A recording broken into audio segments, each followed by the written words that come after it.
Welcome, top headlines.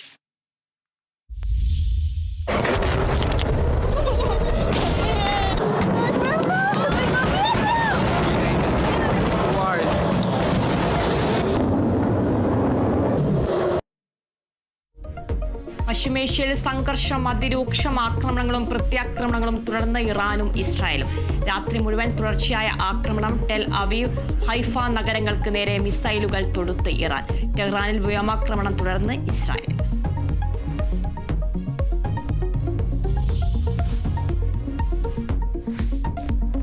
ഇറാന്റെ പരമോന്നത നേതാവ് ആയത്തുള്ള ഖമേനിയെ വധിച്ചാൽ സംഘർഷം അവസാനിക്കുമെന്ന് ഇസ്രായേൽ പ്രസിഡന്റ് ബെഞ്ചമിൻ നെതന്യാഹു.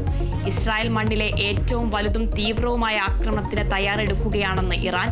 ടെഹ്റാനിലുള്ള എല്ലാവരും ഒഴിഞ്ഞു പോകണമെന്ന് US പ്രസിഡന്റ് ഡൊണാൾഡ് ട്രംപ്. ഇറാന്റെ ആണവായുധം കൈവശം വയ്ക്കാൻ അനുവദിക്കില്ലെന്നും ട്രംപ്.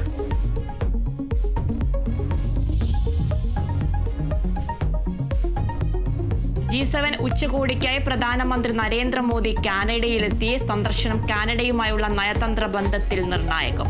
ആഗോള നേതാക്കളുമായി ഉഭയകക്ഷി ചർച്ചകൾ നടത്തും. പ്രധാനമന്ത്രി കാനഡയിലെത്തുന്നത് 10 വർഷങ്ങൾക്കിടെ ഇതാദ്യം. സന്ദർശനം വെട്ടിച്ചുരുക്കി ട്രംപ് ഇന്ന് വൈറ്റ് ഹൌസിലേക്ക് മടങ്ങും. മടക്കം ഇസ്രായേൽ ഇറാൻ സംഘർഷത്തിന്റെ പശ്ചാത്തലത്തിൽ.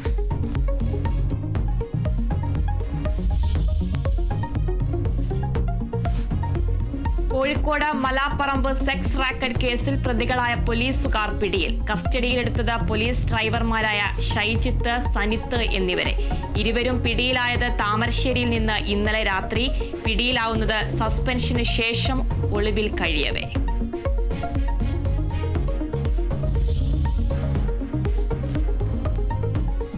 സംസ്ഥാനത്ത് ഇന്നും ശക്തമായ മഴ തുടരും. കണ്ണൂർ, കാസർഗോഡ് ജില്ലകളിൽ ഓറഞ്ച് അലർട്ട്. ശക്തമായ കാറ്റിനും കടലാക്രമണത്തിനും സാധ്യത. തീരദേശവാസികൾക്ക് ജാഗ്രതാ നിർദ്ദേശം.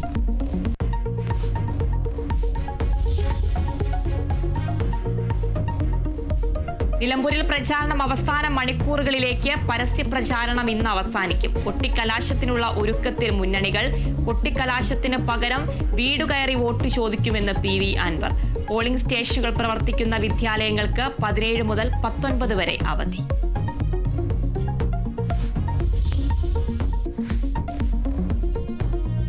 അഹമ്മദാബാദ് വിമാനാപകടത്തിൽ മരിച്ച 123 പേരുടെ മൃതദേഹങ്ങൾ കൈമാറി. മലയാളി നഴ്സ് രഞ്ജിതയുടെ മൃതദേഹം ഇനിയും തിരിച്ചറിഞ്ഞിട്ടില്ല. കൂടുതൽ DNA പരിശോധനാ ഫലങ്ങൾ ഇന്ന് പുറത്തുവരും. ദുരന്ത സ്ഥലത്ത് പരിശോധന നടത്തി ബോയിംഗ് കമ്പനിയുടെ സാങ്കേതിക വിദഗ്ധർ. വിവിധ ഏജൻസികളുടെ അന്വേഷണം തുടരും.